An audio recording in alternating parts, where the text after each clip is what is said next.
있습니다. 우리 권재원 선생님 인사나 해야 되는데 어디 들어오셨나요? 예, 이제 좀 이따 인사. 지금 시작하기 전에 뭐 인사 말씀들 나누시죠. 아시는 분들이 있으면. 봅시다. 아이고 최영록 선생님 오랜만이에요. 아주 근사한 서재에서 하시네. 예. 그래요. 어디 있어? 우리 김진숙 선생님 토론문 너무 잘 봤습니다. 반갑습니다. 귀한 자리에 초대해 주셔서 감사합니다. 반가워요. 네. 예, 반갑습니다. 우리 윤상혁 장학사님하고도 또 인사하시죠, 이사장님. 오늘 아니 지금 지정 토론자 중에 한 분이시고, 그 강민정 의원님도 오셨어요. 아 그러네요. 예. 반가워요. 멀리 남해 여태전 네. 교장 선생님도 오셨네요. 글쎄. 예, 반갑습니다. 여태전입니다. 아이고, 예. 아이고, 안녕하세요. 여태전 예. 선생님 반가워요. 반갑습니다. 네. 우리 윤상혁 장학사 계시네. 반갑습니다. 네, 안녕하세요. 네. 좋은 토론문 써주셨어요. 고마워요. 자, 그러면 우리 네, 여태전 지금 이제 시작을 하도록 하겠습니다. 벌써 이제 3차 포럼 시작합니다. 2022 교육과정에 대한 어떤 대안을 제시하기 위해서 징검다리에서 이 민주시민교육 중심의 교육과정 개편을 좀 추진해보자는 취지로 지금 포럼을 시작하고 있습니다. 원래 포럼으로 하고 있고요. 아마 대장정이 될 것 같습니다. 그 길의 세 번째. 첫 번째는 성열관 교수 모시고 교육과정 전반에 대한 좀 터봐보기를 했습니다. 그래서 어떤 부분을 짚어봐야 되고 어떤 부분에 대해서 좀 어떤 의견들이 있는지 서로 좀 종합적으로 판단해보는 그런 기회를 가졌고요. 2차에는 이제 2022 교육과정에 담길 시대상과 인간상, 인재상에 대해서 좀 한번 우리가 의견을 나눠보자 해서 김누리 교수님 모시고 의견을 나눠봤습니다. 그래서 이제 저희가 메리토크라시에서 디그노크라시로 좀 전환하자는 취지의 말씀들을 해주셨고, 그래서 변혁적 역량에 대해서 우리가 조금 더 관심을 갖고 좀 접근해보자, 이런 내용까지 한번 논의를 한 바 있습니다. 오늘은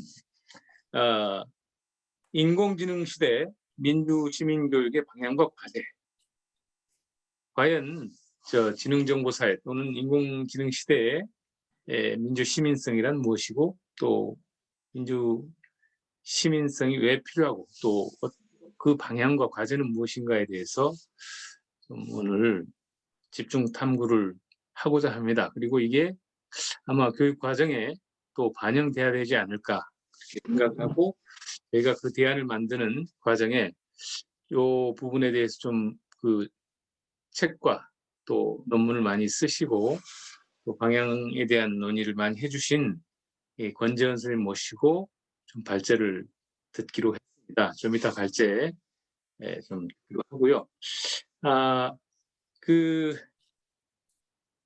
이후에 오늘 토론 이후에 이제 생태적 전환에 대해서 또 교육과정이 기후위기 시대에 전면적인 생태적 전환을 해야 된다는 취지의 어떤 토론을 준비하고 있고요. 그다음에 이제 교육과정 총론에 대한 제안을 위해서 어떤 이 포럼을 또 준비를 하고 있습니다. 오늘 이제 여러분들께서 많이 오셨는데 지금 주 발제 토론자는 조금 있다 다시 또 소개해드리기로 하고, 이제 보니까 강민정 의원님도 지금 보니까 얼굴 없는 참여를 해주셨고, 저기 남해에 그 상주에서 여태전 교장 선생님도 지금 참여해 주신 것 같고, 우리 저 징검다리에 여러 지금 그 회원님들께서도 많이 좀 참여를 해주신 것 같습니다. 감사를 드리고, 오늘 토론에서 조금 그 인공지능 시대 민주시민성에 대해서 진전된 논의가 이루어질 수 있도록 같이 적극 참여해 주시면 감사하겠습니다. 그러면 이 광료현 이사장님의 인사 말씀을 듣고 오늘 3차 포럼을 시작하도록 하겠습니다. 박수로 모시겠습니다. 예, 모두들 너무 반갑고요. 오늘 특히 우리 권지원 박사님 모시고 인공지능 시대의 민주시민교육, 그리고 사실 보내주신 발제문을 보면 두 개가 있었어요. 하나는 이제 인공지능 시대의 민주시민교육이 있고, 또 하나는 인공지능 시대와 포스트 코로나 시대의 민주시민교육. 그래서 굉장히 그 흥미로운 발제문을 보내주신 걸 봤어요. 역시다 싶었습니다. 제가 오늘 우리 징검다리 단톡방에 혹시 권재원 박사를 잘 모르시는 분이 계실 수 있어서 간단히 소개했잖아요. 저도 놀랐는데 29권의 책을 썼습니다. 거기다 금년도에 계획한 거가 35권까지가 계획이 나와 있어요. 도대체 이 권 박사의 끝은 어디일까 너무 궁금한 건데, 아시다시피 소설까지 있었어요. 그리고 본인의 대표작 2권을 골라라. 그러면 첫 번째가 교육 그 자체고, 두 번째가 명진이의 수학여행이에요.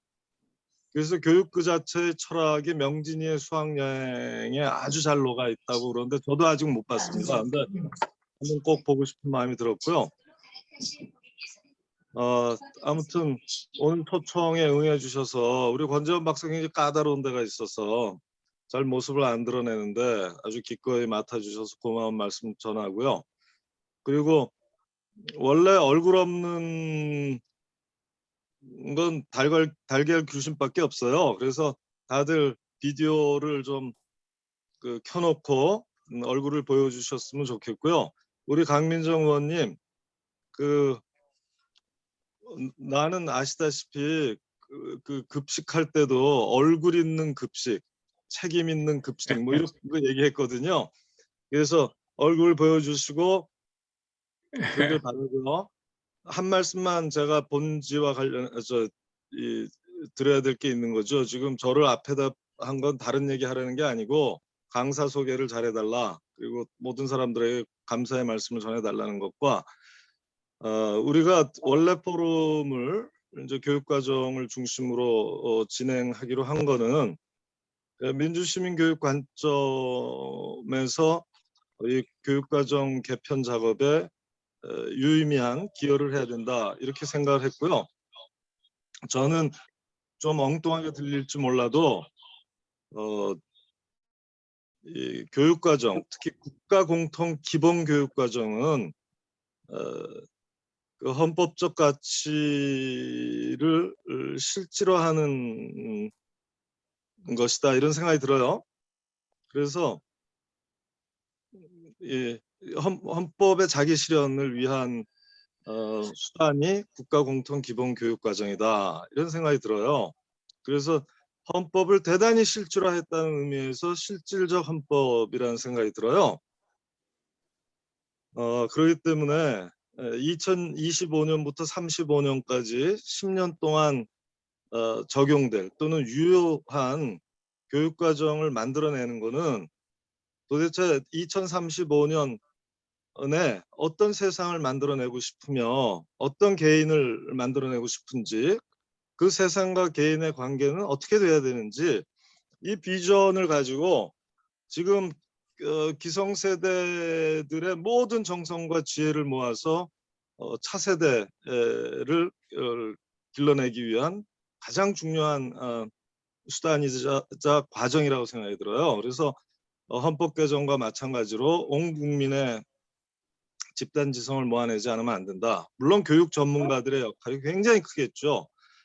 그러나 그 교육 전문가만으로는 안 되죠. 왜냐하면 도대체 2035년까지 만들어 나갈 세상은 어떤 것이냐, 지금의 시대 조건과 시대의 요구는 무엇이며 이 어느 부분에서 험난한 상황이 예정돼 있는지, 그리고 지금 보통 얘기하는 것처럼 인공지능 시대, 기후재앙 시대, 또 뭡니까, 이제는 국제관계도 그렇잖아요. 뭐 미중 패권 경쟁 시대라든가 아니면 미국의 중국 견제 시대인데, 이런 데서 또 우리 남북 북핵 분단 시대가 계속되고 있어서, 이런 전체적인 상황에서 도대체 어떤 교육을 해야 되느냐, 어떤 교육 과정으로 우리 아이들을 길러내야 되느냐, 이것이 너무 중요하다고 생각 들고, 지금의 시대적 조류로 꼽고 있는 기후재앙, 인공지능, 뭐 경제 양극화, 이 팬데믹, 또 그런 국제 정세의 변화, 또 분단 시대, 이런 것들이 보통의 민주주의에 대한 굉장한 도전이라고 생각이 들고요. 자칫하면 디스토피아로 빠질 수 있는 건데, 우리가 또 잘한다면 그냥 단순한 G10 국가나 그냥 단순히 턱걸이한 선진 국가가 아니라, 우리는 지금 최고 1, 2, 3등 투명성에서, 또 사람들의 행복감과 자존감에서, 이런 또 민주법치 면에서, 또 문화 과학 면에서, 이런 걸 다 지금 최고 톱 국가를 만들어내서 내자는 결의가 있는 거 아니에요. 그런 다짐을 가지고 지금 이 교육과정을 만들어낸다는 생각이 들어서, 이 교육과정 개편 작업이 어렵사리 국민과 함께하는 교육과정, 또 교사들의 목소리를 경청하는 교육과정, 이렇게 지금 슬로건이 정해졌잖아요. 저는 이것이 진보교육감 10년 시대의 성과다, 이렇게 생각하고, 진보교육감 10년 시대의 모든 통찰과 문제의식과 통찰, 그리고 처방들이 이 교육과정 안에 온전히 녹아 들어가야 된다, 이렇게 생각을 합니다. 그래서 이런 문제의식을 갖고 이 교육과정 원래 포럼을 만들었다는 말씀을 드리겠습니다. 아무튼 금년에 우리의 목표는 교육과정 총론, 이른바 시대상, 인재상, 역량관에 대해서 큰 틀의 민주시민 교육 관점, 공교육의 관점에서 제대로 접근한 그런 제안서를 만들어내는 거다, 이렇게 말씀드리고 싶고요. 그 길에 다 같이 함께해 주셨으면 하는 고마운 말씀을 전하고요. 특히 오늘 성실하게 토론문까지 써주신 우리 김진숙 박사님하고 우리 윤상혁 장학사님한테도 아주 감사 말씀 먼저 드리겠습니다. 고맙습니다. 네, 감사합니다. 요즘 뭐 유발 하라리가 사실 인공지능을 이제 그냥 기계로서가 아니라 새로운 종으로서 이렇게 그 사피엔스를 대신한, 사피엔스의 멸종 이후에 새로운 종으로까지 이렇게 판단을 하고 글을 쓴 경우를 봤습니다. 그리고 이게 인공지능 시대가 그냥 유토피아만으로 있는 게 아니고, 굉장히 디지털 독재와 같은 디스토피아가 펼쳐질 수도 있다. 그래서 이 부분에 대해서 잘 대응하고 참여하고 연대하는 그런 그 실천적인 자세가 필요하다, 뭐 이런 얘기들을 쭉 풀어놓은 책을 본 적이 있습니다. 오늘 사실은 우리가 지금 토론할 주제는 굉장히 까다롭고 우리 앞에 예측 불가능한 어떤 그 변화로 다가오고 있는 인공지능의 문제를 교육 과정의 관점에서 어떻게 좀 풀어나가 볼까. 특히 이제 민주시민성이라고 하는 측면에서 이 문제를 좀 다뤄보고자 합니다. 그리고 미래 어떤 학생들과 함께할 교육 과정이라면 이런 내용들을 좀 같이 담아야 되지 않을까. 이미 그 영국에서 가장 그 저 인기가 많았던 프로그램 중에 하나가 BBC에서 그 방영했던 Years and Years라고 하는 그 드라마가 있는데 저도 우연하게 보게 됐는데 거기 보면 이제 그 브렉시트 이후에 전 세계적인 뭐 변화를 쭉 여러 가지 풀어가면서 이제 트랜스 휴먼 얘기까지 나오더라고요. 그래서 야, 지금 우리가 생각하는 것 이상으로 여러 가지 빠른 변화들이 우리 주변에서 이루어지고 있겠구나 하는 생각을 하게 됐습니다. 그리고 아까 저자님께서 이제 발제자 소개를 해주셨는데 사실은 제가 좀 소개를 드리려고 했는데 자세하게 소개를 해주셔서 별도로 소개해 드리지는 않겠습니다. 다만 오늘 그 좀 참고 자료로 우리가 이 책을 보고 사실은 이제 토론에 임하려고 했었어요. 이것도 지금 우리 권재훈 선생님께서 쓰신 책인데 오늘 이 포럼의 이제 주제와 관련된 내용입니다. 인공지능 시대에 사람에게 무엇을 가르쳐야 할까 하는 주제인데요. 아마 오늘 이 내용들을 요약해서 발제를 해 주실 것으로 생각됩니다. 그리고 발제를 해주시면 그 두 분 지정토론자께서 지정토론을 좀 해주실 텐데 한 분은 이제 국가교육회의라고 대통령 직속 국가교육회의에서 디지털 특위가 있습니다. 거기에서 부위원장을 맡고 계신데 어떤 그 디지털 교육의 기반에 대해서 그리고 그 리터러시 문제라든지 디지털 시민성의 문제까지 같이 고민하면서 교육에 그걸 담아보기 위한 노력을 이제 하고 계시는 분이고요. 이제 또 한 분은 서울시 교육청에 대해서 교육 과정에 대해 관심을 가지고 여러 가지 많은 글을 좀 쓰시고 있는데요. 윤상혁 그 장학사께서 오늘 지정 토론을 해주실 겁니다. 그 지정 토론 이후에 이제 전체 참여자들이 자유 토론 형식으로 가능하면 다양한 지점에 대해서 좀 문제의식을 털어놓고 얘기를 좀 풀어가고 같이 그걸 모아서 그런 집단지성을 좀 만들어보는 그런 자리로 좀 진행이 됐으면 좋겠습니다. 그럼 먼저 우리 권재원 선생님의 그 발제를 하도록 하겠습니다.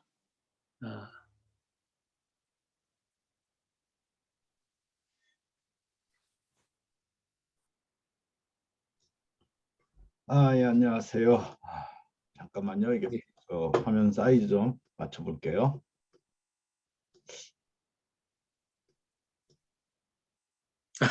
이 정도면 예. 적당할 것 같습니다. 처음에 이렇게 그 소개를 받았을 때 그냥 이제 인공지능 시대에 우리는 무엇을 가르칠 것인가 그 정도 주제로 이제 생각을 했고요. 저는 이제 어떤 특정한 교육 수업이나 교육의 목적으로 이제 이 책을 쓴 건 아니었고요. 그런데 이제 민주시민 교육이라고 갑자기 그래가지고 또 조금 내용을 간소화하고 조금 바꿨습니다. 그러니까 그 쌤들이 가지고 계신 받을 그 자료집에 나와 있는 거하고는 조금 다른 슬라이드들이 또 생길 수가 있을 겁니다. 그리고 이제 시간이 많지 않으니까 좀 더 간략하게 하도록 하겠습니다. 그리고 그 책을 소개해 주셨는데 이 책을 보시는 두 가지 방법이 있는데 하나는 이 책 한 권을 사시는 것이고 또 하나는 지난 2년간 발간된 그 개간 우리 교육을 다 구입하시는 겁니다. 거기에서 이렇게 8회에 걸쳐서 연재됐던 걸 모아놓은 거기 때문에 우리 교육을 좀 많이 도와주시기 바랍니다. 우리 산 증인, 우리 교육의 증인 아니겠습니까? 네, 그럼 이제 넘어가 보도록 하겠습니다. 자, 요즘 뭐 하도 아까 이사장께서도 말씀하셨듯이 먼 시대가 되게 많죠. 무슨 시대 가지고 온갖 종류의 이렇게 시대들이 굉장히 많아가지고 막 시대의 범람인 것 같습니다. 시대의 범람이 되다 보면은 그 다음에 또 무슨 교육 해가지고 온갖 교육이 튀어나옵니다. 그래서 이 교육과정을 바꿀 때가 되면은 또 전부 다 나와가지고 이야기를 하는데 제가 그 전에 이제 서울시 교육청에서 일을 할 때도 느꼈지만은 뭐 또 그런 포럼 같은 걸 하면은 전부 평생 어떤 한 종류의 운동을 해오셨던 분들이 있습니다. 그래서 토론을 하자고 모아놓으면은 전부 나와가지고 우리 운동이 반영돼야 됩니다. 그 얘기만 하고 들어가세요. 그냥 가지고 녹색이 반영돼야 됩니다. 그러고는 가버리시고 뭐 양성평등이 반영됩니다. 하고는 가버리시고 막 그래가지고 결국은 이제 이 백화점이 되고 그러다 보니까 아무것도 못 되고 뭐 그런 걸 굉장히 자주 봤거든요. 그래서 이 범람에서 그래도 중심을 잡아야 된다고 보고 저는 그때 이제 인공지능이 이 최근의 모든 변화에서 가장 큰 중심에 있다고 생각합니다.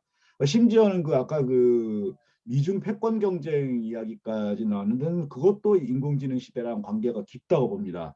예를 들면은 제가 그 반전이 있는 동아시아 책을 썼을 때만 해도 우리나라의 많은 분들이 그 대만의 존재 자체를 잘 모르고 있었습니다. 요즘은 이제 대만이 세계에서 가장 핫한 나라가 돼버렸죠. 이게 경기도 그 충청도랑 전라도 합친 거 정도 되는 이 작은 섬나라가 세계에서 핫한 나라가 돼가지고 대만에 가뭄이 심하니까 막 온 세계 산업이 막 멈춰버리고 막 난리가 났는데 이때 갑자기 수요가 급증한 게 결국은 이제 반도체 아니겠습니까? 그래서 이 대만의 중요성이 커졌기 때문에 이 대만을 절대로 중국이 냠냠하지 못하게 해야 되겠고 그러니까 미국이 적극적으로 개입을 하게 되고 그러면 왜 대만하고 중국은 뭐가 다르길래 중국이 대만을 접수 못하게 막아야 되느냐 할 때 그 가치로서 갑자기 민주주의라고 하는 가치가 또 다시 등장하게 되고 이러면서 온 세계 정세가 이것과 무관하지 않다고 봅니다. 그래서 이게 인공지능과 굉장히 중요한데 그렇다고 해가지고 우리가 교육을 준비할 때 이게 제가 제일 조심해야 된다고 생각하는 게 이건데 어떤 미래는 이렇게 될 거야. 그러니까 미래는 이런 시대가 될 거니까 이런 교육을 미리 준비해야 돼. 이러면은 우리 이제 망한다고 보는 겁니다. 왜냐하면은 이 우리는 그 여기 닥터우가 아니지 않습니까? 우리는 닥터우가 아니라 가지고 미래가 미상불 어떤 시대가 될지 아무도 모릅니다. 그래서 미래는 이런 세계가 될 거야 해가지고 거기에 대비하는 교육을 쫙 깔아놨는데 막상 20년 지났더니 그런 세계가 아니면은 이게 완전히 이게 선물 옵션 구입했다가 나중에 완전히 그 망하는 그런 일이 되지 않겠습니까? 제가 실제로 97년에 그 선물 많이 샀다가 IMF 터져가지고 은행 계좌 잔고가 0원이 돼버렸던 경우도 해봤거든요. 그 미래는 함부로 베팅하는 게 아닙니다. 그래서 저는 이게 미래 교육이라고 하는 거는 어떤 구체적인 걸 하나를 이렇게 정해놓고 구체적인 걸 정해놓고 그것을 강조하는 그런 교육은 굉장히 위험하다라고 생각을 합니다. 위험하고 오히려 어떤 미래가 되더라도 거기 적응할 수 있는 그 말랑말랑한 범용성을 길러주는 것. 거기까지가 이제 교육이 할 수 있는 거라고 생각합니다. 제가 그거를 절실하게 느꼈던 게 제가 지금 현재 있는 학교는 이제 다문화 학생들이 굉장히 많은 학교입니다. 다문화 학생들이 굉장히 많은 학교 그러면 이제 우리 어른들은 이제 그런 생각을 하잖아요. 아 이게 다문화 이해 교육을 해야겠다. 해가지고 자꾸 이렇게 하는데 막상 이 아이들을 보면은 그 어색해하지 않습니다. 이게 출석부만 특히 이제 몽골 아이들 같은 경우는 몽골은 이제 성 없거든요. 이름만 있어요. 그래가지고 그냥 버기 뭐 이렇게만 나오거든요. 버기 뭐 만트 이렇게만 출석부에 나오고 심지어 어떤 경우에는 출석부가 알파벳으로 되어 있습니다. 그러면 이제 선생님들은 이게 당황합니다. 이게 야 이걸 어떻게 애들에게 해야 돼? 근데 애들은 너무 당연하게 그냥 잘 삽니다. 그래서 막 농담하면서 야 버기 이리 뭐 이러면서 가지고 뭐 괜히 걱정을 할 필요가 없었구나. 여기에 갑자기 이제 다문화 이해 교육한다 이러면서 막 건드리면서 오히려 더 망칠 수도 있겠구나 이런 생각을 좀 합니다. 그래서 미래에 대비한다고 너무 특별한 어떤 교육을 하려고 너무 애를 쓰다 보면은 건드리면 건드릴수록 오히려 망가지는 그런 경험할 수도 있으니까 이거 굉장히 조심스러워야 한다고 생각을 합니다. 다만 그 사이에 뭐가 어떻게 바뀌었나 정도만 이해하고 그 속에서 우리도 대비하지 못하는 미래 아닙니까? 그러니까 우리가 그걸 대비하려고 준비하는 과정을 아이들하고 같이 공유하면 그걸로 충분하지 않을까 생각합니다. 일단 저는 이제 그 3차 산업혁명이니 4차 산업혁명이니 뭐 이런 얘기가 굉장히 많이 나오는데 아까 그 사람들이 흔히 이제 두려워하는 뭐 빅브라더가 나오고 막 그런 거 있잖아요. 디지털 시대가 되고 디지털 독재가 우려가 되고 이런 건 대부분 이제 3차 산업혁명과 관계되는 것들입니다. 요즘은 이제 유행이 지나가지고 4차란 말 잘 안 쓰는데 어쨌든 그 다음에 나타난 인공지능 현상은 그것과는 조금 다릅니다. 그 연장선상이 있습니다. 어쨌든 3차 산업혁명이 일어나면서 이제 교육에 큰 변화가 일어났던 게 그 전에 우리 학교 교육이라고 하는 거는 기본적으로 그 공장형 공장의 유사품이었습니다. 공장의 유사품이어가지고 그 적은 수의 그 교사들이 표준적인 교재를 가지고 얼마나 많은 학생들을 한꺼번에 목표로 하는 부분까지 끌고 갈 수 있느냐 이게 이제 그 근대 교육이었고 우리 학교에는 아직도 그런 원형을 많이 가지고 있거든요. 가지고 있었는데 이 3차 산업혁명 이후부터 이제 개별성이라든지 창조성이라든지 이런 것들이 굉장히 강조되는 그런 이제 흐름이 이제 만들어졌던 거죠. 저는 여기까지만 이야기하면 된다고 봅니다. 미래 교육에 대해서는 뭘 창조할 것인지 어떤 개별성을 갖출 것인지까지가 우리가 이제 정해줄 수는 없는 거죠. 자, 그런데 이제 4차 산업혁명이 되면 이제 인공지능혁명이라고 얘기하는데 저는 인공지능혁명의 가장 큰 특징은 이거라고 생각합니다. 3차 산업혁명 때의 디지털 혁명은 프로그램되어 있는 컴퓨터들의 시대입니다. 그럴 때 이제 우리가 그 빅브라더를 걱정하죠. 누가 그 프로그램을 짜는가, 누가 그 정보를 관리하는가. 그런데 그 인공지능혁명은 기본적으로 그 디지털 기기들이 자기들끼리 소통하는 겁니다. 사람이 없습니다. 사람이 빠지고 자기들끼리 소통하면서 자기들끼리 안을 찾아내는 것. 그게 이제 인공지능인 거죠. 그래서 이제 이미 이때는 빅브라더조차도 걱정을 할 수가 없습니다. 오히려 인공지능 혁명 때 가장 인공지능 혁명에 대해서 가장 두려워하는 사람들이 몇 명 있는데 제일 대표적인 사람이 이제 그 요즘 그 학생들이 막 그 이상하게 더빙해가지고 동성악당으로 더빙해서 잘 놀려먹는 그 일론 머스크 같은 사람. 일론 머스크는 언제 미래 인공지능이 우리를 지배하게 될 거야 그러면서 로봇의 지배를 당하는 미래를 되게 걱정을 하거든요. 그런 사람들도 있습니다. 그러니까 빅브라더를 걱정하는 시대가 아니라 이 기계들이 사람의 통제를 벗어날까 봐 걱정하는 그런 시대가 이제 그 인공지능 시대입니다. 그 디스토피아는 이제 거기에서 비롯되는 거고요. 구글의 인공지능 개발 특히 이제 그 문자 광학 인식 프로젝트, 그다음에 음성 인식 프로젝트 요거 지휘하는 이제 그 커즈와일이라고 하는 분들, 그 디지털 악기 만드는 사람으로도 유명하죠. 이 커즈와일 같은 분은 이제 2045년이 되면은 인공지능이 인공지능을 개발한다. 그래서 그 특이점이라고 그러거든. 인공지능이 인공지능을 스스로 개발하기 때문에 이제 사람은 완전히 이제 그 대열에서 이탈해 버린다 해가지고 그런 막 미래를 제시하고 있습니다. 정말 2045년이 되면은 그런 세계가 될지 한번 기다려 보도록 하겠습니다. 일단 2045년까지 우리가 살아야겠죠. 그래서 충분히 그 미래는 겁먹어야 할 만한 점들이 많이 있다라고 하는 거, 그거는 이제 우리가 그 인정을 해야 되겠습니다. 자, 어떤 식으로 이제 변화가 생겼냐? 여기서 우리가 굉장히 조심해야 되는 게 그 지피지기를 해야 되겠잖아요. 지피지기를 해야 되는데 무조건 겁낼 게 아니라 이게 어떤 개념인지 알아야 되는데 인공지능이라는 그 말이 우리를 굉장히 오해를 하게 만듭니다. 그 사람 인공적인 지능이다 이렇게 생각을 하는데 실제로는 엄밀히 말하면 지금 등장하고 있는 그 AI는 인공지능이 아닙니다. 그러니까 인공지능이 아니라 마치 지능이 있는 주체가 한 것 같은 결과를 나오게 하는 것들입니다.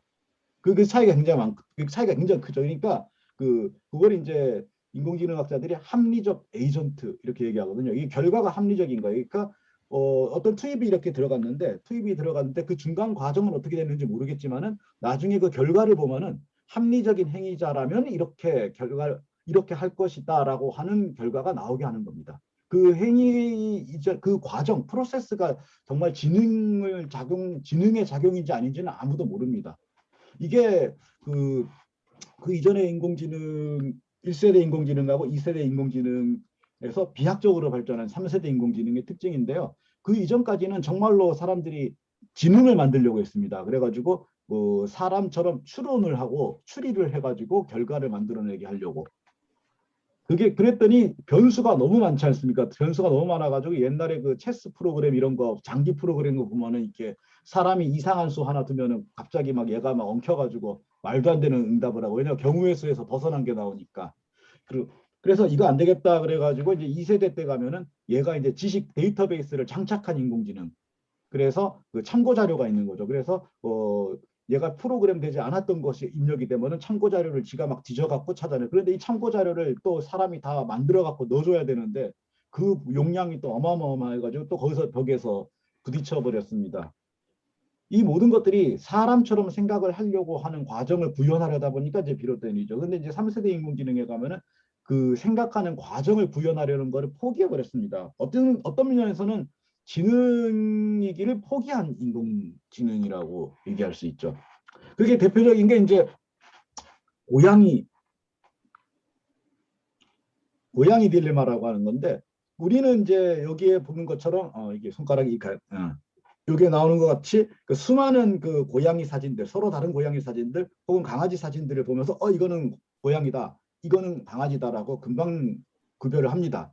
금방 구별을 하는데, 자, 컴퓨터라고 하는 녀석은 모든 거를 0101의 이 픽셀로만 이루어져 있거든요. 그러니까 이 수백만 개의 픽셀들의 조합인데 이거를 어떻게 판단을 해가지고 고양이인지 강아지인지, 그다음에 고양이 사진 혹은 고양이의 그냥 그 모양만 딴 도안도 있을 수 있고요. 이런 모든 것들을 다 보고 사람은 금방 고양이를 봐도 고양이라고 알고, 고양이 같이 생긴 무늬를 봐도 고양이라고 알고, 심지어는 예를 들면 눈 이렇게 해가지고 몇 개의 특징만 그려놔도 저건 고양이, 혹은 사람 학생들 보고 얘는 참 고양이 같이 생긴 아이야 뭐 이렇게 얘기하잖아요.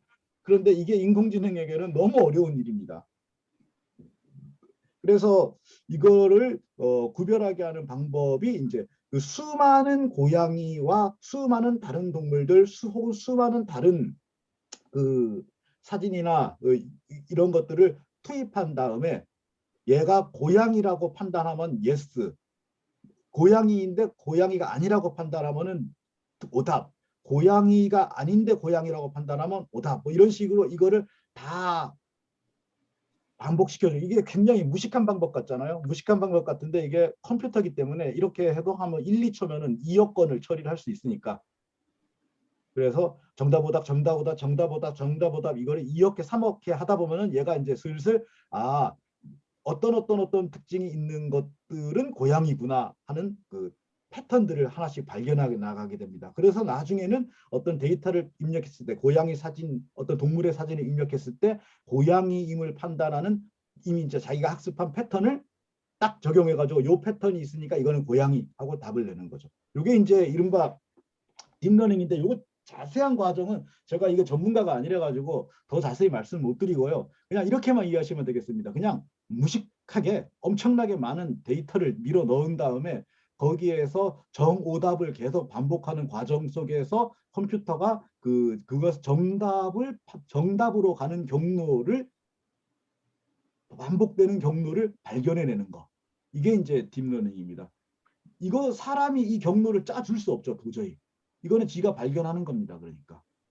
그런데 더 문제는 얘가 도대체 이 수많은 자료들 속에서 그 특징들, 그러니까 판단의 그 근거가 되는 패턴들을 어떤 거를 그 패턴으로 발견했는지를 사람은 알 수가 없습니다. 이 중간 과정은. 그래서 다만 수많은 데이터를 밀어 넣어줄 뿐이고, 그 다음에 초기 단계에서는 그 데이터를 통해서 판단 결과에 대해서 진위를 판단해 주는 건데, 이거마저도 요즘은 진위를 판단해 주지 않고 스스로 알아서 그 학습할 수 있도록 이거를 계속해서 구조를 짜고 있습니다. 그래서 이제 이게 이렇게 바뀌어지는 겁니다.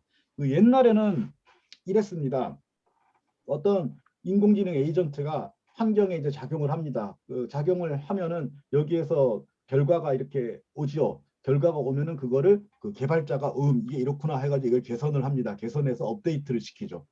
이게 이제 지금까지입니다. 이때 이제 우리는 저 개발자나 개발자들의 모임이 나중에 빅브라더가 될 수도 있다, 이런 식의 이제 걱정을 하겠죠. 그런데 이제는 이렇게 됩니다. 아마 이 차이가 느껴지실 겁니다.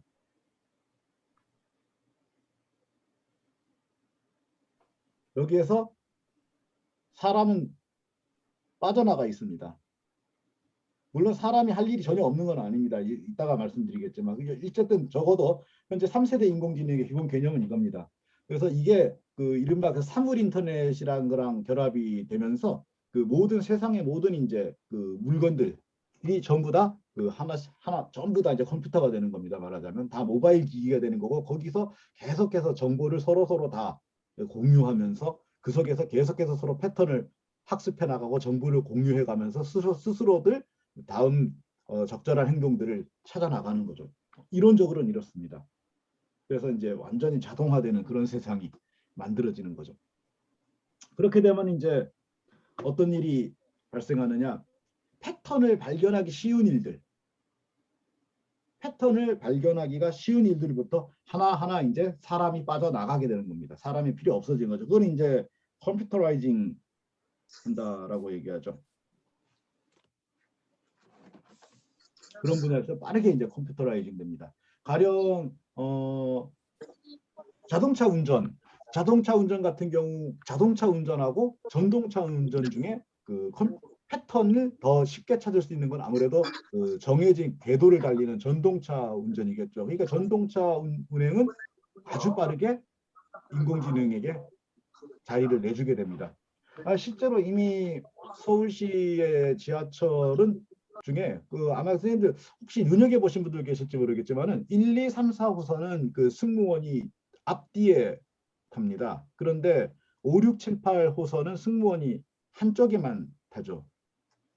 다시 한번 나중에 확인해 보시면 됩니다. 그 1, 2, 3, 4호 1기 지하철은 앞뒤로 승무원이 타가지고 한 사람은 몰고 뒤에 타는 분은 문을 여닫거나 이렇게 플랫폼에 이제 승객을 확인합니다. 그런데 5, 6, 7, 8호선은 한 사람 한쪽에만 타 있습니다. 승무원이.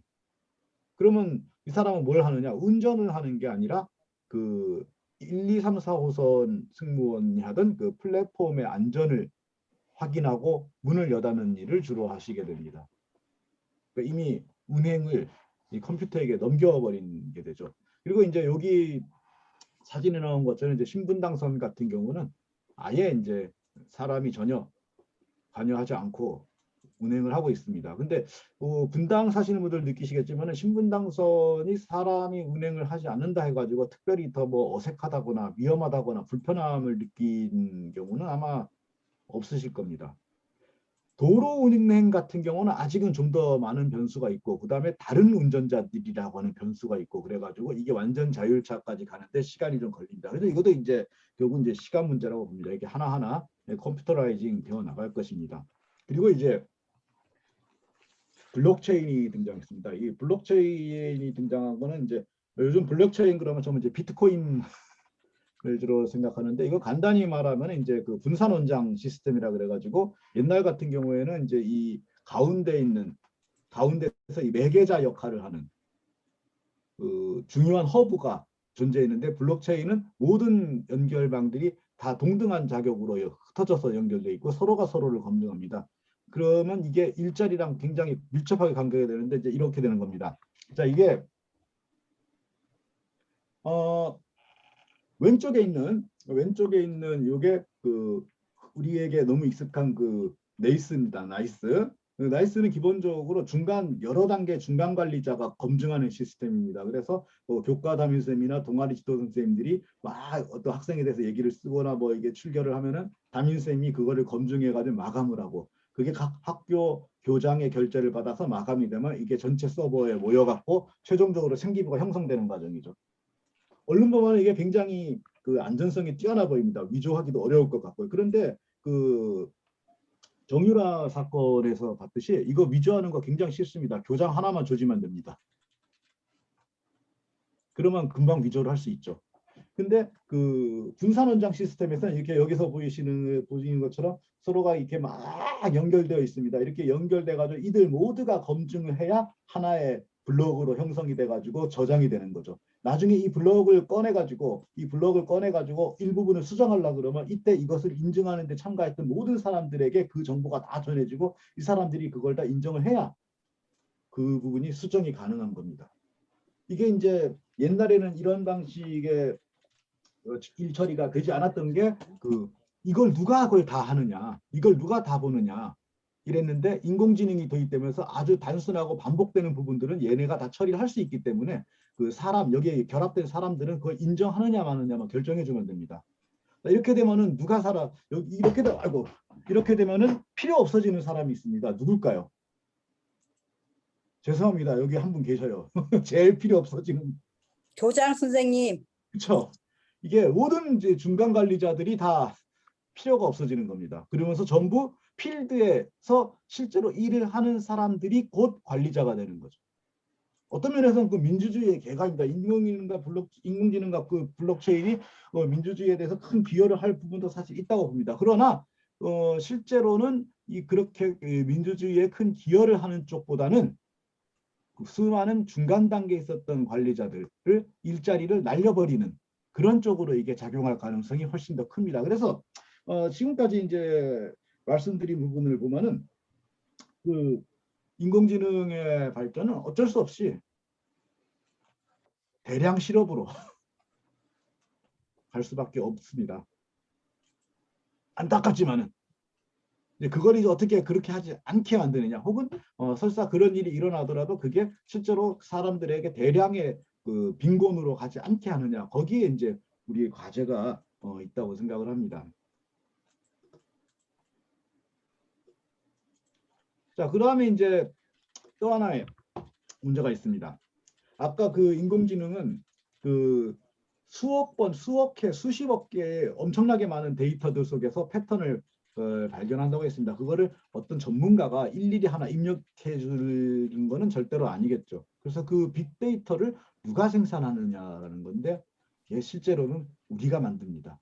우리가 알지 못하는 사이에. 얼마 전에 그 애플에서 그 iOS 14.5이 이제 업데이트 되면서 그 앱, 혹시 그거 보신 적 있어요? 아이폰 쓰시는 분들 앱 추적 허용 금지 이거를 물어보는, 그게 뭐냐면은 그 내가 이 앱을 쓸 때, 내가 이 앱을 쓰고 있을 때 내가 입력하는 데이터들을 이 앱 서버가 추적하고 공유하는 걸 허용할 것이냐 말 것이냐를 물어보는 겁니다. 기분 나쁘잖아요. 그러니까 허용 안 하면 누릅니다. 보통 허용 안 하면 이렇게 누르는데, 그래서 이제 예를 들면 페이스북이나 이런 데서 그 앱이 나의 정보를 추적하는 걸 허용하겠느냐 물었는데, 미쳤냐, 내가 그걸 왜 허용하냐, 그래도 허용 안 하면 눌렀습니다. 그때 그랬더니 당장 나타나는 변화가 뭐냐면은 광고가 뜨는데, 그전에는 제법 그럭저럭 내가 볼 만한 광고가 떴습니다. 그래가지고 갑자기 뭐 백팩 광고가 뜬다든지 뭐 이런 게 떴는데, 내가 그 추적 허용 안 하면 누르니까 페북만 열었다 하면은 여자 속옷 광고가 계속 뜨는 겁니다.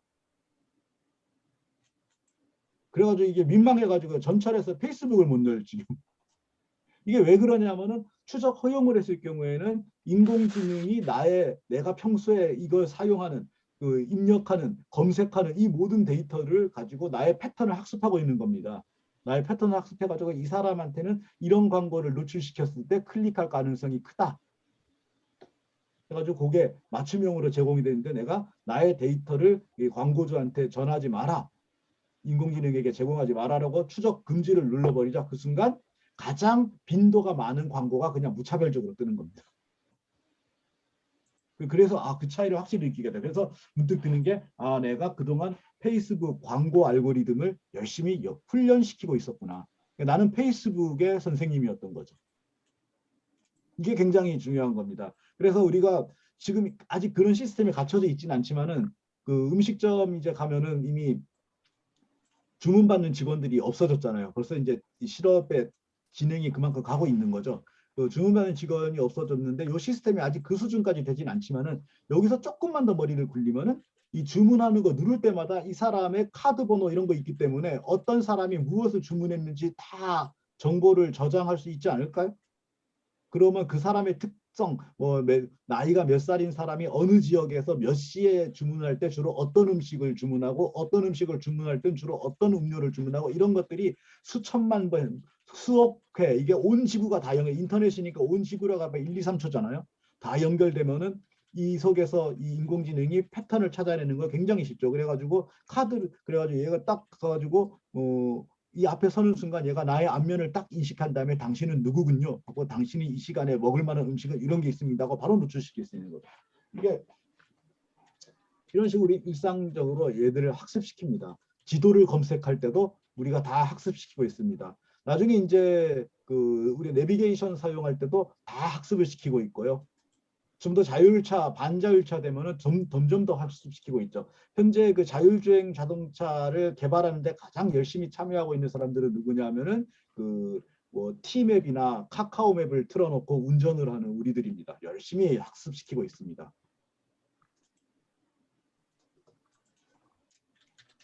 또 뭐 이런 것도 있죠. 그 냉장고 같은 경우도 또 예를 들어볼 수 있는데, 옛날에 냉장고는 그냥 냉장고였죠. 이게 이제 원래 냉장고입니다.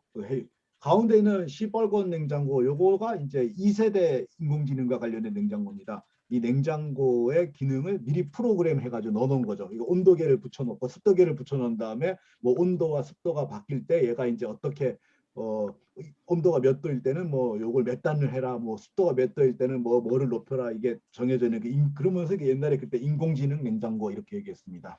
자, 이제 3세대 냉장고가 인공지능이 장착된 냉장고가 되면 어떻게 되느냐?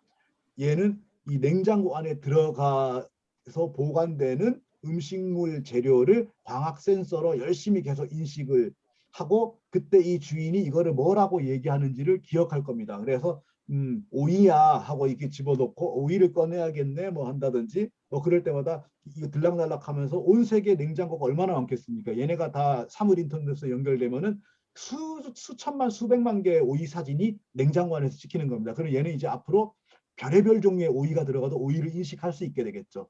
이런 식으로 이제 하루하루 냉장고를 쓸 때마다 얘는 음식 재료를 하나하나 익혀나갑니다. 그 다음에 뭘 익힐까요? 어떤 음식 재료가 동시에 들어오거나 동시에 나가더라 하는 것도 익히게 되겠죠. 그러면서 얘는 이제 레시피도 익히게 될 겁니다. 더 나아가서는 그날의 날씨나 그날의 상태, 지역 이런 거랑도 다 연결시키게 되겠죠. 그래서 이 최종적으로는 냉장고가 우리에게 레시피를 제안하게 될 수도 있습니다. 그래가지고 내가 냉장고 앞에 딱 봤더니 오늘 당신의 체온은 몇 도고 표정을 보니까 상태가 어떤데 오늘 날씨가 이런데 이럴 때는 무슨 음식이 딱 맞는데 지금 마침 냉장고 안에 음식 재료로는 요런 조합으로 가능하지만 요거는 빠져 있으니까 쿠팡에 주문하겠습니다. 삥 이렇게. 요게 이제 냉장고. 누가 이걸 가르쳤느냐? 온 세계에서 냉장고를 사용하는 우리 사용자들이 다 가르쳤습니다. 요게 3세대 인공지능이죠. 이쯤 얘기하면 이제 굉장히 무섭습니다. 굉장히 무섭지만은 자 여기에서 이제 이 3세대 인공지능의 근본적인 한계를 제가 이제 말씀드리려고 합니다. 이게 이제 아마 유명한 책입니다. 나이 반세기를 넘게 사니까 자꾸 명사를 까먹어요.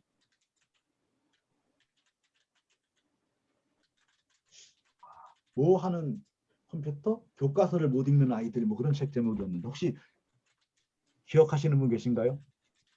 대학에 가는 인공지능, 교과서를 못 읽는 아이들? 뭐 그런 종류 책입니다.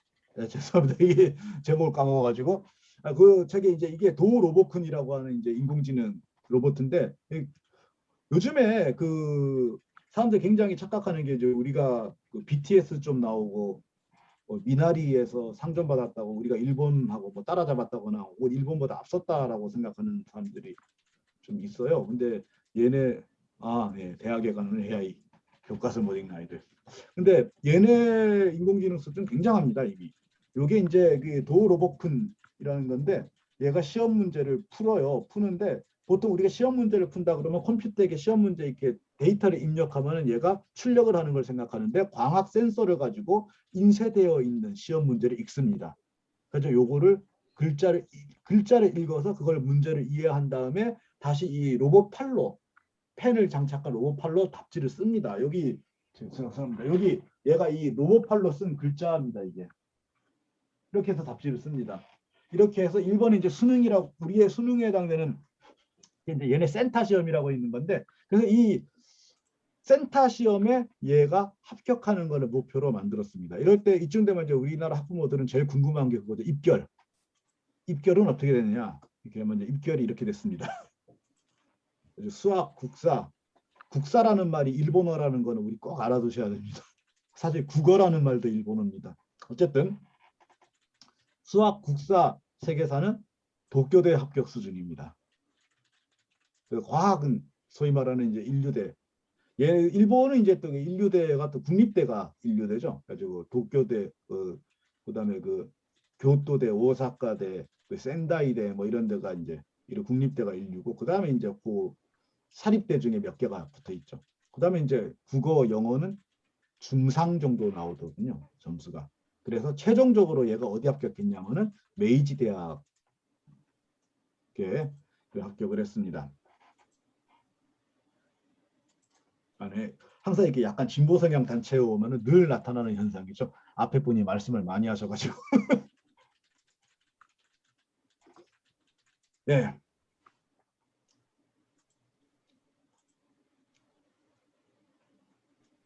그냥 뒤에 분께 양해를 구하고 계속 하겠습니다. 얘가 그럼 왜 점수가 그 모양밖에 안 되느냐? 이거 두 개를 구별을 못하는 겁니다. 자, so cold I asked for something to drink 라는 문장하고 so I asked for something cold to drink 해놓고 나서 둘 중에 옳지 않은 문장을 고르시오. 이렇게 하면은 인공지능은 헤맵니다. 왜냐하면 둘 다 옳은 문장이거든요. 그런데 사람은 뭘 따지기 시작하냐면 이 문장, 이 말을 어떤 상황에서 했냐. 예를 들면은 날씨가 펄펄 영상 35도인데 so cold I asked for something to drink 이렇게 얘기하면 제 정신 나갔나 이러겠죠. 밖에 눈이 펄펄 내리는데 I asked for something cold to drink 이렇게 하면 얘 이상하네요. 그러지만 또 밖에 눈이 펄펄 내리더라도 막 스키를 엄청나게 열심히 하고 들어오면 또 콜드 드링크를 또 원할 수도 있지 않겠습니까? 이런 식의 맥락적 판단을 못합니다. 그래서 영어나 국어 굉장히 못합니다. 그 다음에 이런 문제를 이렇게 냈을 때 그 사람은 어떻게 하냐면은 위에 문제를 분석합니다. 그 다음에 이 밑에 있는 보기를 위에 있는 분석한 카테고리에 이렇게 집어넣습니다. 집어넣는데 자 여기서 3세대 인공지능의 비밀이 밝혀져요. 3세대 인공지능은 어떻게 하냐면요. 보기만 봅니다. 그래서 힌두교, 그리스도교, 이슬람교, 불교 이 네 가지 단어 중에 서로 연관 검색어로 같이 자주 매치되는 단어들의 확률을 구합니다. 그래서 이 중에 다른 세계와 가장 같이 잘 안 나오는 거를 찾습니다. 그래서 오세아니아를 쳐요. 오세아니아를 딱 친 다음에 오세아니아와 힌두교가 따라 나올 확률 몇 건 검색. 크리스트교는 얼마나, 이슬람교는 얼마나, 불교는 얼마나 이렇게 했더니 오세아니아라는 단어와 크리스트교가 연관 검색어가 나올 확률이 제일 높더라. 그럼 그게 답인 겁니다. 이게 인공지능이 문제 푸는 방법이에요. 문득 이 생각 안 드세요? 그 우리 올드 세대들에게 익숙한 서한샘 선생의 국어 강의. 뜻은 안 가르쳐 주죠. 이런 문제가 나왔어. 이런 문제가 나왔을 때는 야 네모또 동그라미 짝. 이런 문제가 나왔을 때는 이런 단어 나오는 게 답이야. 이런 식으로 가르쳐 주잖아요. 뭔지 모르지만 딱 풀어요. 인공지능이 딱 그런 식으로 풀어요. 이게 3세대 인공지능입니다. 뭔지는 모르지만 다 마찬가지예요. 뭔지는 모르지만 하여간 그 매치될 확률이 제일 높은 거를 찾는 거, 그게 3세대 인공지능이죠. 그래서 결과적으로는 마치 똑똑한 사람이 한 것처럼 결과가 나옵니다. 똑똑한 것처럼 결과가 나오지만은 그 과정을 모르는 겁니다. 그게 이제 3세대 인공지능. 그래서 우리는 이제 얘가 분명한 한계가 있구나. 그렇다면은 이제 그런 일, 그러니까 이유는 모르고 과정은 모르지만 그냥 결과만 나오면 되는 일, 이거를 이제 사람이 안 하는 거로 우리 생각해야 되지 않겠냐라고 이제 생각할 수 있는 거죠. 그래서 이제 우리가 이제 일을 이렇게 요거는 이제 보시면 됩니다. 일의 두 가지, 이거는 설명하자면 굉장히 긴데 요 축에서 요 분면에 있는 일은 사람이 하늘에 두 점 나도 인공지능이 이길 수 없는 영역입니다. 거기에 있는 일자리를 지키려고 애를 쓸 필요가 없지 않겠는가. 오히려 다른 쪽으로 가능성을 넓혀 나가는 게 이제 앞으로 해야 될 교육이 아니겠냐는 거죠. 근데 여기서 또 우리가 민주주의를 생각할 수밖에 없는 게 세상 일이란 게 어떻게 돌아가냐면 이렇게 되면 어떻게 되냐면은 그래? 그럼 저 찌질한 녀석들은 저쪽 인공지능한테 자리에 있게 하고 우리 새끼들은 저 나머지 영역에 빨리 진출해서 선점하게 해야겠네? 이런 식으로 해가지고 오히려 신종 사교육이 판을 치는 쪽으로 발전할 가능성이 크다는 얘기죠. 그런 부분에서 그렇지 되지 않게 하는 부분에서 이제 우리가 교육의 역할이 필요한 거죠. 그 다음에 아까 얘기했던 이 부분에서 엄밀히 말하면 인공지능에게 질 수밖에 없는 일의 영역이란 건 존재하지 않습니다. 일이라고 하는 게 여기에 해당되는 일, 여기에 해당되는 일, 여기에 해당되는 일, 이런 식으로 직업이 딱딱 나눠져 있지 않거든요. 모든 일에는 다 이 네 요소가 다 들어 있습니다. 다 들어있기 때문에 지금 현재 우리가 하고 있는 업무에서 여기에 해당되는 속성을 줄이고 이런 쪽에 해당되는 속성을 늘려나가는, 그래서 업무 방식으로 바꿔나가는 쪽, 이런 것도 이제 필요하거든요. 그러려면 어떻게 돼야 될까요? 그 직장에서 굉장히 직장의 민주주의가 많이 확대가 되어줘야 됩니다. 그리고 이제 이런 거,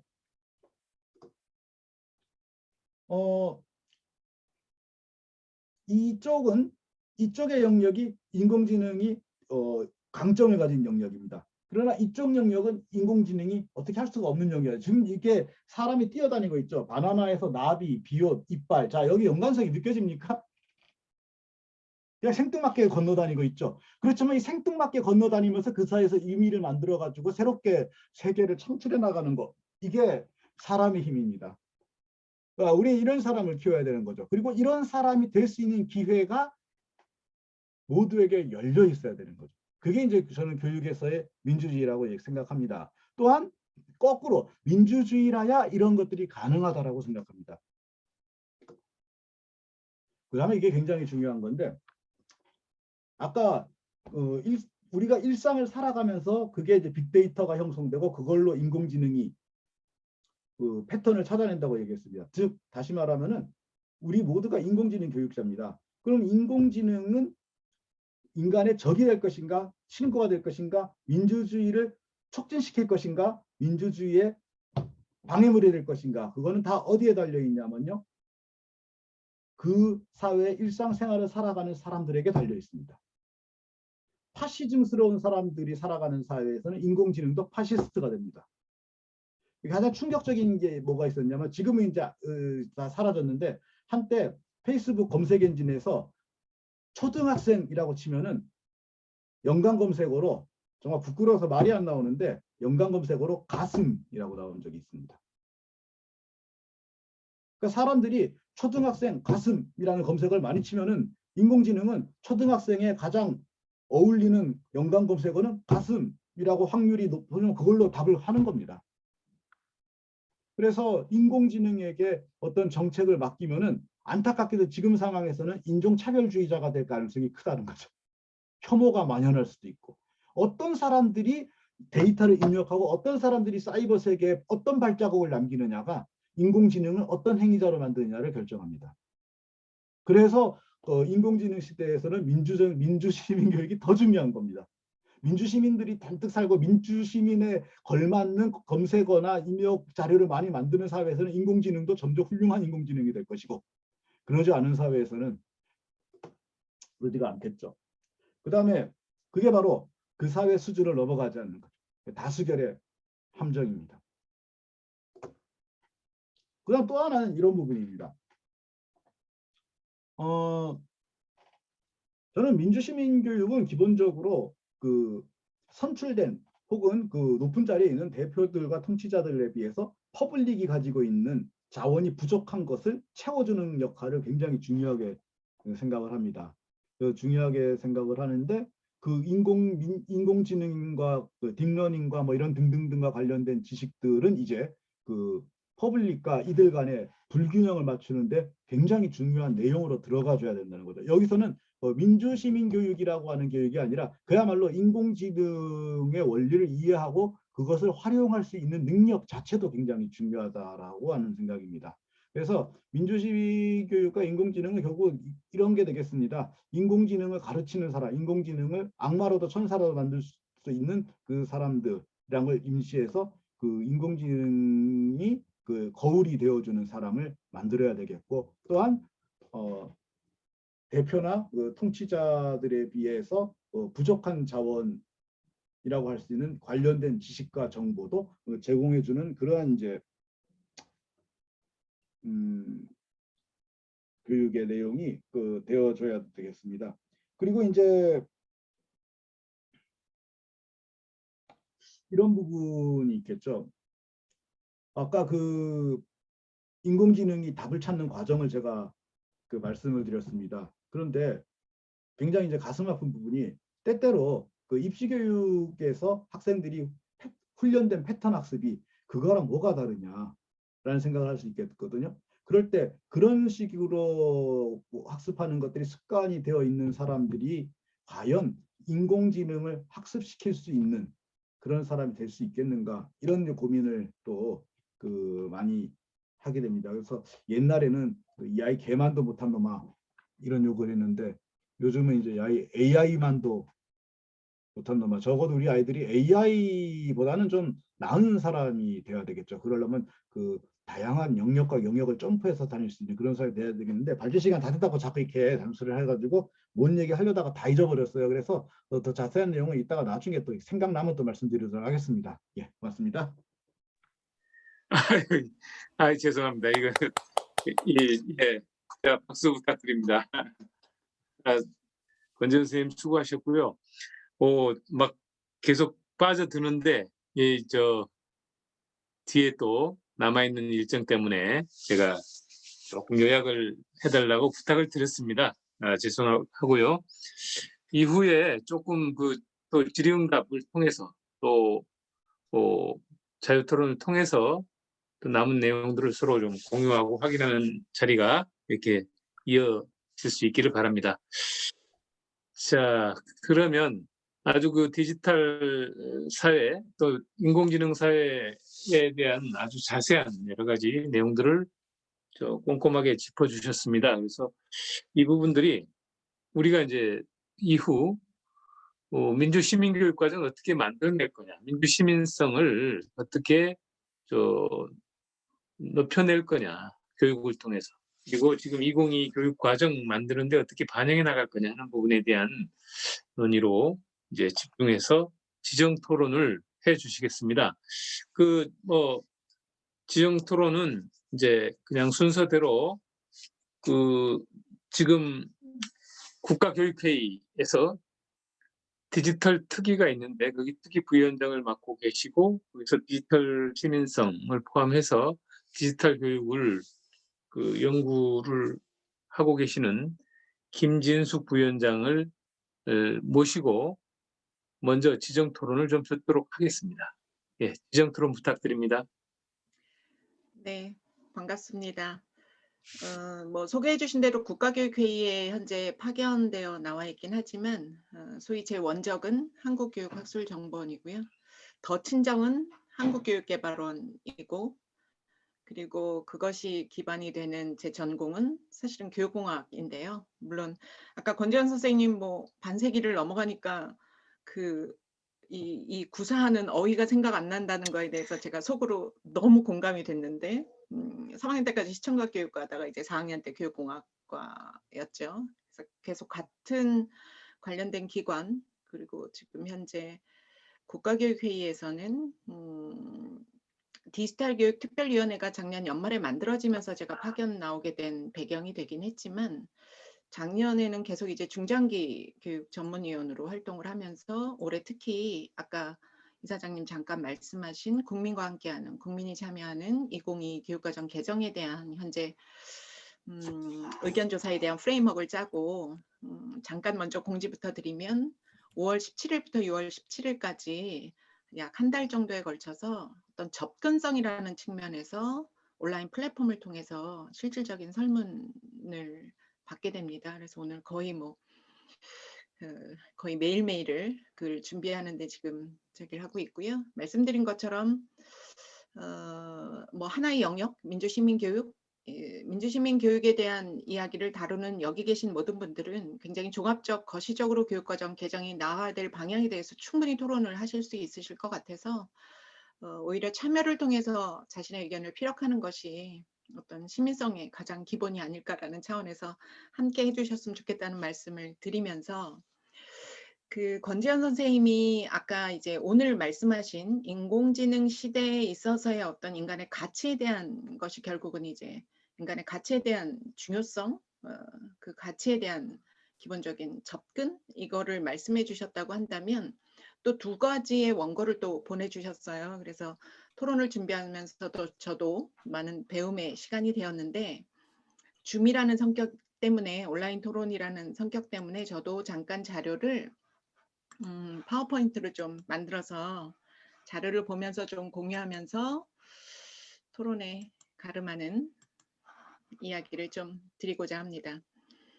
사실 인공지능 시대의 민주시민교육 방향과 과제라는 오늘 이런 학습의 장에서 저는 뭐 토론을 한다라는 입장보다는 쭉 주신 원고와 기본적인 어떤 생각, 철학들을 이렇게 좀 짚어보면서 저도 그동안 생각했던 어떤 소위 이야기하고 싶었던 거를 좀 밝혀내는 그래서 말씀하신 것처럼 이번 학습의 장이 결국은 하나의 좋은 교육과정을 만드는 데 기반이 됐으면 좋겠다라는 측면에서 발제문에 대한 잠깐의 의견, 그리고 민주시민교육의 어떤 새로운 방향, 이것이 디지털 시민성이 아니어도 상관없어요.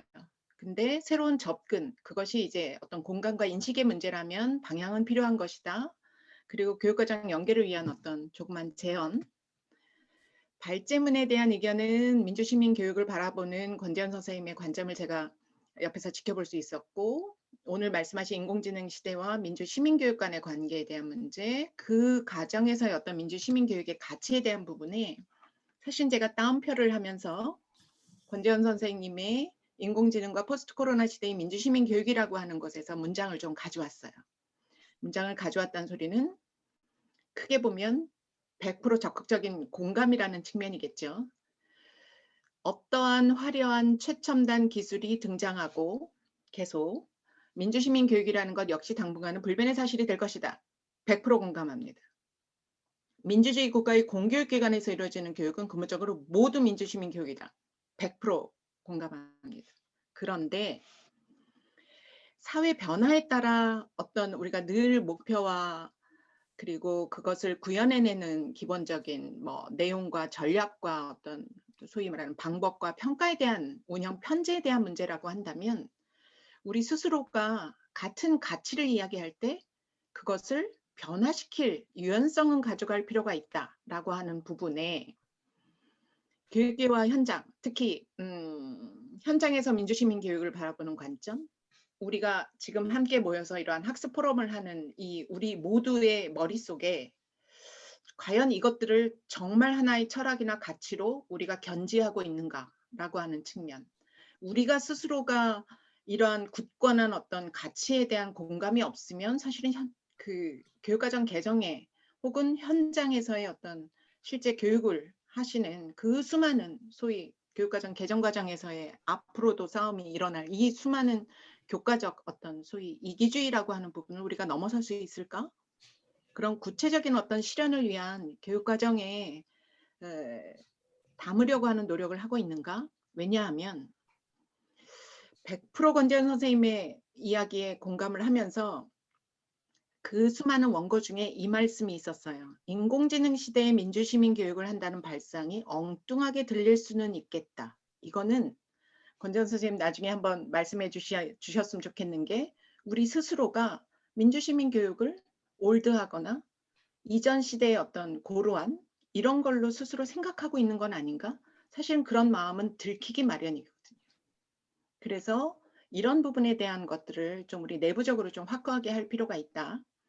그리고 이번 그 발표하면서 쭉 말씀해 주신 것 중에 민주시민들이 많이 사는 사회에서의 인공지능은 민주적이 될 것이다라고 하는 것에 그 어떤 그런 은유적 이런 표현에 굉장히 제가 공감을 하는데 결국은 인공지능의 민주 시민성을 함양한다라고 하는 민주적 행위자가 되도록 한다라고 하는 측면이 제가 여태까지 인공지능에 대한 그 전공 교육공학 입장에서 이제 저는 공학적 사고를 하려고 노력하는 교육자라고 늘 제 자신을 소개하는데 이런 관점도 있겠구나라고 생각해서 오늘 굉장히 좀 새로웠고요. 근데 결국은 이 모든 것들을 어떻게 이야기하고 어떻게 풀어나간다 하더라도 인간의 가치에 대한 중요성을 제시하기 위한 것이라고 저는 이해를 했고 그렇다면 이건 결국은 민주시민 교육의 새로운 디지털 윤리라는 측면, 결국은 기계한테 뭔가 프로그래밍을 해서 가르치는 주체도 인간이기 때문에 이건 디지털 윤리의 어떤 중요성 그리고 이 모든 것들을 포함한 또 다른 시민성에 대한 개념 정립이 필요하다라는 것이 말씀하시고 싶은 요지, 그리고 사실은 제가 좀 말씀드리고 싶은 요지라고 방향이라고 소회라고 소위 얘기하는 말씀하신 거를 제가 또 이제 전체적으로 감히 좀 정리를 해보면 저는 3차 산업혁명, 4차 산업혁명이라고 얘기할 때 지식정보사회, 지능정보사회라고 했을 때 여기서 바뀐 단어는 지식이 지능밖에 없었어요. 사실은 컴퓨터와 인터넷이 그동안의 어떤 누군가의 어떤 독점적 지위, 권력에 의해서 어떤 지식이 독점화됐던 것이 개방되고 공유되고 유통하는 것의 변화일 뿐이에요. 그러하니 컴퓨터와 인터넷이 발달됐다 하더라도 학교 교육은 크게 변하지 않았죠. 왜냐하면 본질적으로 지식의 전달이라는 것은 변하지 않았기 때문에. 왜 4차 산업혁명의 학교 교육에 대한 어떤 근본적, 근원적 변화가 필요하다라고 얘기를 하냐면 우리는 인공지능을 얘기하지만 원래 지능은 인간의 사고체계. 그것을 밝혀내서 기계가 학습할 수 있도록 하려면 곧 모든 절차를 다 밝혀낼 수밖에 없어서 저는 딱 무릎을 친 게 제가 뇌기반 학습에 굉장히 이제 학문적으로 좀 관심이 있어서 많이 이렇게 공부를 해도 이거 뭔 소리 하는 거지? 도대체 인간은 외부의 정보를 어떻게 처리하지? 그걸 어떻게 습득하지? 그리고 왜 사람마다에는 그러한 학습에 대한 기본적인 그 결과가 다 다르지? 라고 하는 것을 밝혀내지 못했다면 인공지능을 하는 사람에 의해서 그런 지능적 사고 체계에 대한 부분이 밝혀진다면 우리는 오히려 인간들한테 학습하는 것을 훨씬 더 객관적이고 과학적이고 논리적으로 잘할 수 있게 되는 거 아니야? 라고 하는 측면이에요. 그래서 최근에 지능에 대한 얘기를 할 때 인간의 개개인의 사고 체계에 대한 이야기를 하면서 결국은 인간의 사고력의 발달, 인간으로서의 가치 추구 이런 이야기를 하는 거죠. 그래서 저는 여기서 민주시민교육에 대한 이야기가 있다라는 말씀을 드리고 싶고 또 한 가지는 우리가 민주시민교육에 있어서의 소위 민주시민교육의 가치를 얘기할 때 갈등을 얘기 안 할 수 없는데 지금 인공지능 시대에 우리가 가장 주목해야 할 하나의 키워드는 갈등에 대한 얘기입니다. 이게 여러 가지 뭐 세대 간의 갈등, 어떤 이슈에 대한 이 모든 것을 다 포함해서 사실은 새로운 기술이 유행에 지나지 않고 대중화된 기술이 되고 그것이 하나의 삶의 행태를 변화시키고 사고방식을 변화시키면서 자연스럽게 문화가 바뀌면서 또다시 역사는 이런 식으로 변화해 왔죠. 근데 우리는 이 사고방식이 변화하고 문화가 변화하는 이 과정 속에서 기존 질서와의 갈등 충돌 가능성이 분명히 있다는 거죠. 이러한 충돌 가능성을 인정하는 과정에서 어떤 사회나 국가가 새로운 윤리적 기준을 합의해 나간다고 한다면 아까 말씀하신 것처럼 그 국가는 발달하게 되는 것이고 갈등을 처음부터 부정하거나 갈등에 대한 어떤 이런 극복하기 위한 어떤 노력을 하지 않고 혹은 그것을 위한 새로운 어떤 윤리적 기준을 합의해 나가지 않는 국가나 사회는 결국은 도태할 수밖에 없다는 것을 우리는 역사적으로 알 수 있었던 거죠. 그래서 이러한 사회의 변화, 특히 갈등을 바라보는 이런 시각, 갈등이 있을 수밖에 없다라고 하는 이런 측면에서 본다면 민주시민 교육에 대한 가치는 그 어느 때보다도 높다라는 측면이고요. 민주시민 교육의 새로운 방향을 저는 아까 소외라는 표현을 제가 했던 거는 저는 또 다른 어떤 뭐 목표까지는 아니더라도 근본을 바꾸진 않다 하더라도 우리가 다른 사람에 대한 어떤 새로운 사회 변화에 대한 부분으로 좀 공감을 얻고 인식을 얻을 수 있다면 용어부터 한번 바꿔보면 어떨까? 제가 바꾸자고 하는 게 아니라 이미 많은 나라에서 최근 3, 4년 사이에 실제 교육 정책에서 디지털 시민성을 논의하고 있는 거죠. 근데 두 가지 접근이 있더라고요. 디지털 활용 역량, 소위 디지털 리터러시 관점에서 시민성에서 언급되는 요소를 다루고 있는 관점이 있고요. 시민성을 우위에 두고 디지털 활용을 다루고 있는 관점이 있는데 첫 번째 관점의 대표적인 나라가 캐나다입니다. 캐나다의 디지털 시민성 요소는 기본적으로 디지털 시민성을 연결된 사회에서 갖춰야 될 인성으로 규정하면서 비판적 사고에 대한 이야기, 이슈에 대한 이야기, 책임과 윤리에 대한 이야기, 테크놀로지, 학교 밖 세계와의 연결에 대한 문제 이야기, 문화와 경제적 활동에 참여하기 위한 어떤 활용에 대한 이야기를 다루고 있는 거죠. 두 번째, 시민성을 우위에 두고 디지털 활용을 다루고 있는 이 관점은 대표적인 게 프랑스인데요. 여기에는 교육과정에 이미 시민권 여정이라는 관점에 초등 유치원부터 중등 단계에 이르기까지 한 5개 정도의 이니시티브를 규정하면서 도덕 및 시민교육과 함께 미디어 및 정보 리터러시를 다룬다든지 학교 생활과 환경과의 연계를 다룬다든지 그 안에서의 어떤 전략적 접근에 대한 이야기를 다루고 있더라. 분명히 교육과정에서 명시하고 있더라라고 하는 측면에서 우리가 좀 주목을 해야 될 필요가 있고요. 사실 제가 미래학교 연구를 계속하면서 특히 우리가 인성교육을 얘기할 때 영국에 있는 버밍엄 대학의 소위 부설 중학교인데요. 이 대학의 사례를 제가 늘 강조하면서 함께 우리 고민해보자, 연구해보자라고 하는 것이 우리는 지금 2015 2015 우리 교육과정에 처음으로 역량을 넣으면서 사실은 역량을 넣었다라고 하는 데서만 그쳤지 6대 핵심 역량이라고 하는 부분에 그 추상적이고 그 큰 개념, 뭐 문제 해결력에 대한 규정을 하나도 하지 않은 상태에서 갑자기 강론해서 성취 기준을 얘기하면서 모든 교과의 조그만 학습 목표에 문제 해결을 넣도록 한 거죠. 이게 패착이었는데요. 지금 영국의 버밍엄 대학의 학교에 물론 여기는 전체적으로 인성교육이라는 표현을 하는데 하나하나 보시면 학교인데 물론 이제 그 지역의 대학교와 연구소와 연계해서 이런 역량 프레임워크를 넣는데 하나하나의 소위 말하는 도덕적 그 안에서의 시민의식이라고 하는 수행이라고 하는 지덕이라고 하는 그 관련된 그 세부 요소들 도덕과 관련한 용기, 연민, 감사, 정의, 정직 이러한 소위 말하는 가치에 해당하는 세부적인 하위 능력, 역량으로서의 이런 소위 프레임워크를 이렇게까지 규정해 놓을 수 있어야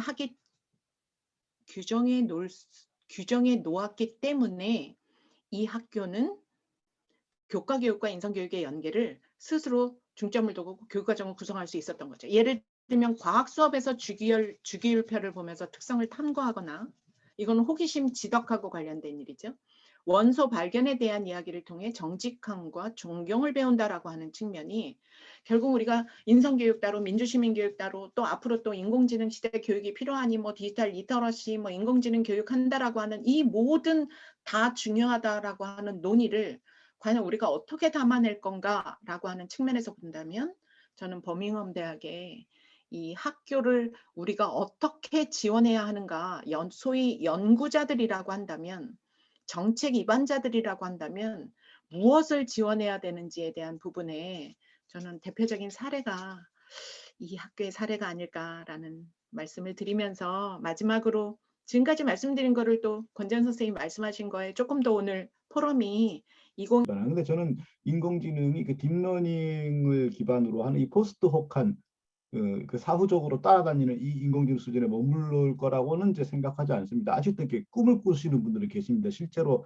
그 사람과 똑같은 그 인지 과정을 그대로 구현하려고 하는 꿈을 가진 사람들이 있고 연구를 하고 있습니다. 지금 진행이 또 꽤 많이 진행이 되어 있는데 이게 눈에 확 들어오지 않는 게 딥러닝을 기반으로 하는 인공지능에 비해서 이런 식의 인공지능은 진짜 비쌉니다.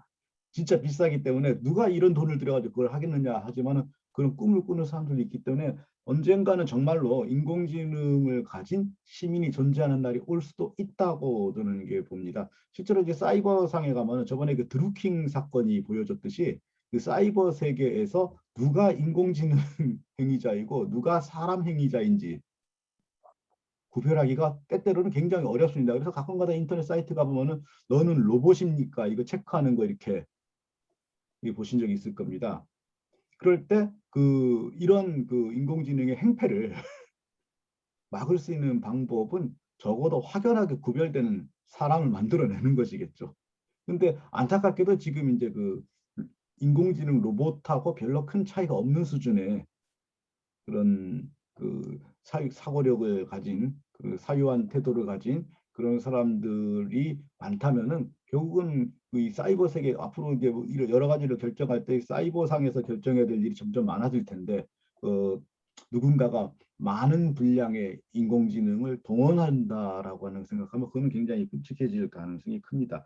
그다음에 이제 마지막으로 제가 드리고 싶은 말씀은 이게 결국 종합이 되는 건데 이거 제가 제일 우려하는 부분은 이겁니다. 어쨌든 간에 인공지능은 일자리를 줄입니다.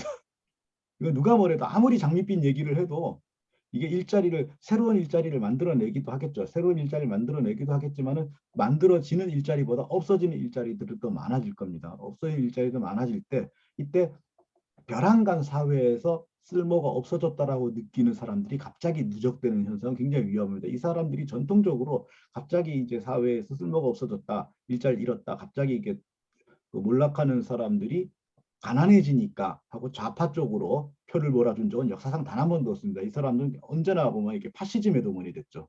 그런 점에서 요즘에 틈만 나면 서로 이렇게 물고 뜯는 상황 있잖아요. 너 때문이야, 너 때문이야 그래가지고 요즘에 갑자기 난데없이 막 남혐, 여혐 이러고 막 이러는 흐름들이 좀 살짝 이제 불안하기도 합니다. 살짝 불안하기도 한데 또 이 세대들이 또 요즘에 또 이러한 모든 현상들이 또 그 인공지능에 영향을 줄 수도 있다라는 생각하면 더 걱정스럽기도 하고요. 그래서 갈수록 이제 그 민주시민 교육의 중요성이 굉장히 커집니다. 그다음에 이제 마지막으로 그 민주시민의 어떤 그 자질이라고 하는 것들의 변화에 대한 이제 그 제기가 있었는데 저는 이제 제가 이미 앞에서도 말씀드렸지만은 각 시대마다 민주시민이 갖춰야 될 지식과 기능이라고 하는 것들을 우리는 절대로 간과해서는 안 된다고 보고요. 그래서 저는 그 인공지능을 개발하고 인공지능의 원리를 막 굉장히 상세하게 설명할 수 있고 하는 수준까지는 아닐지라도 적어도 그 우리가 현재 만나게 되는 인공지능의 그 원리가 무엇인지 정도는 이해하는 거는 그 시민성의 가장 중요한 영역 중 하나로 들어가야 되지 않는가 이런 생각을 합니다. 그래서 그 인공지능에 대한 환상을 가지지도 않고 그렇다고 해가지고 또 인공지능에 대한 막연한 두려움을 가지지도 않으면서 요거를 적극적으로 나의 삶 속에서 활용할 수 있는 태도를 갖추게 하는 거죠. 그게 이제 아까 제가 잠깐 보여드렸던 이게 4개의 축인데 4개의 축인데 내가 하고 있는 여러 가지 일이나 업무 중에 AI에게 맡겨도 되는 그런 영역들을 추출해낼 수 있고 그러면서 나는 나머지 영역에서 나의 일을 좀 더 그 인간적인 성격으로 바꿔놓겠다. 우리 학교 선생님들 같은 경우도 학교에서 하는 일들 중에 이걸 내가 인간 교사가 할 일이 아닌 것 같은 부분을 추출해낼 수 있거든요. 그런 걸 추출해낼 수 있는 능력이 있다면은 그 다음에 이렇게 추출해낸 이 일은 우리가 아니라 인공지능이 할 수 있도록 해라. 우리의 업무를 보다 인간적으로 해달라라고 하는 요구를 할 수도 있게 되겠죠. 그 과정 자체가 이제 민주주의가 되는 거고. 그다음 아까 김진숙 의원께서 말씀하신 굉장히 뼈아픈 부분이 뭐였냐면요. 여기서 이렇게 얘기하는 게 제가 이제 여태까지 하면서도 늘 느꼈던 건데 여기서 이렇게 얘기하는 것들이 말짱 소용없는 게 이렇게 얘기하면 굉장히 화려한 총론이 나옵니다. 우리나라 교육과정 역대 교육과정 개정 내용을 보면요. 총론은 언제나 화려하게 변해왔습니다.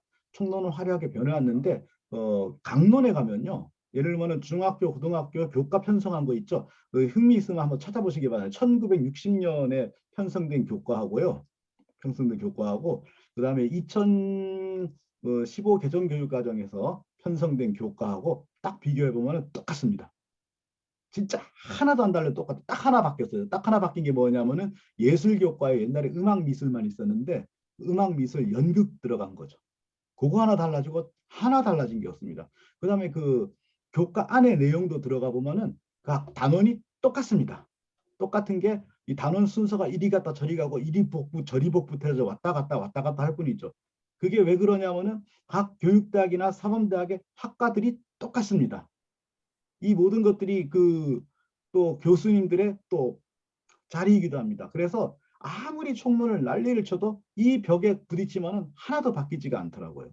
그래서 이 교과는 꼭 있어야 되는 교과고 이 교과 안에서 이 단원은 꼭 있어야 되는 단원이고 전부 다 이렇게 주장하는 가운데 그렇지만 이런 것들이 필요해요. 그러니까 기존의 것이 그냥 있는 가운데 새로운 것만 자꾸 추가되죠.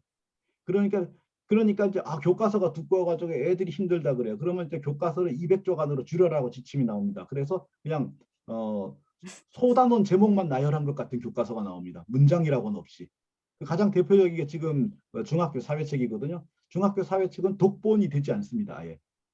그러니까 그 개념들을 그냥 쭉 이어놨어요. 문장으로 설명하기에는 페이지가 모자라가지고. 근데 넣어야 될 내용은 훨씬 많아지니까. 이런 상황을 극복하지 않으면 여기서 하는 모든 얘기가 전부 그냥 공연불이 될 것 같다는 그런 걱정의 말씀을 드립니다. 자꾸 말이 길어지네. 예, 죄송합니다. 네, 감사합니다. 지금 이제 교육 그 자체가 민주시민교육이다는 말씀이 사실은 뭐 정답이 아닐까 생각합니다. 그래서 그럼에도 불구하고 이제 저희가 그런 내용들을 계속 강조하는 것은 이런 담론에 비해서 현장에서 그런 것들이 잘 이루어지지 않기 때문에 이런 부분들을 좀 더 강조하고 구체적으로 추진하기 위해서 민주시민교육이라는 용어를 계속 이제 사용을 하고 있다 이렇게 생각이 듭니다. 지금 이제 각 세부적인 조금 내용들에서 굉장히 어려운 부분들도 많고 이후 지금 이거를 교육 과정으로 이렇게 연계시켜 나가는 데 있어서 상당히 좀 많은 아주 대단한 노력들이 필요한 부분들이 많다는 생각이 드는데요.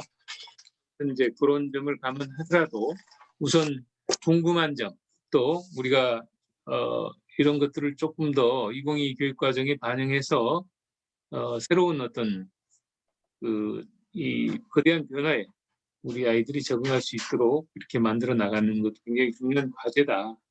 그걸 잘 적응하지 못할 경우에 대부분 파시즘으로 흐른다. 이 굉장히 섬뜩한 그런 또 경고도 여기저기서 많이 나오고 있는 것 같습니다. 우리 박 기자께서도 그 말씀해 주셨습니다만은